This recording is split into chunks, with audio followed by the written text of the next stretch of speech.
So in this video, we're going to be looking at how to create a shadow catcher, which means we are going to create something that's actually going to catch the shadow from the helicopter. That will help us to cast a shadow on the actual footage. So it's not that difficult to do. First of all, we're going to create a plane, and here in the top view, that should be the easiest. So just drag out quite a big plane just around the helicopter where the floor will actually be.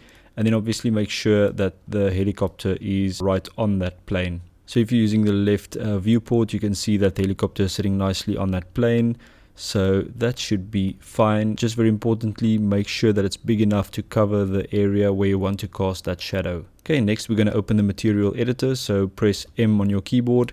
And a few steps that you maybe need to write down, and after a few times of practice you will get it right. Okay, so we're going to right click and we're going to go to materials, V-Ray, and then we're going to select the V-Ray material wrapper and double click on that to go into the properties, and then there's a few settings that you need to change here.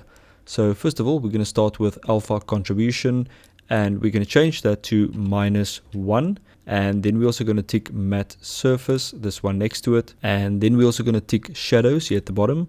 And we're also going to tick effect alpha. Okay, we're almost done. So then where it says base material, we're going to click on this none button.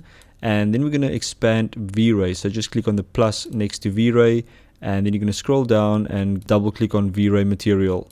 Okay, next we want to apply this new material to the plane. So you can just click this button here on the side, drag it to the plane and release. Okay, let's close down the material editor and let's do a quick render. So I'm just going to click here in the camera viewport and I'm going to go to rendering and click on render.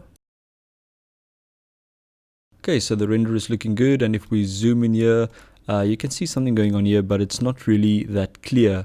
So what you can do is you can click on this little white circle here at the top, which says switch to alpha channel, and then it will actually show you the alpha channel, the alpha matte. And you can see a nice shadow here below the helicopter, and this will mean that you can actually composite this image in After Effects and you'll have a shadow to work with. So that's looking good. Just one thing to notice here, if you look at the shadow, it's a bit noisy. It's not looking that smooth. So there's one thing we can change to make this a little bit better looking shadow. So let's close that down, and then in our scene we're going to click on one of these lights. So I'm going to click on this one and I'm going to go into the modify panel. And then scroll down to sampling, and I'm going to change the subdivisions to 16. I think 16 should be high enough.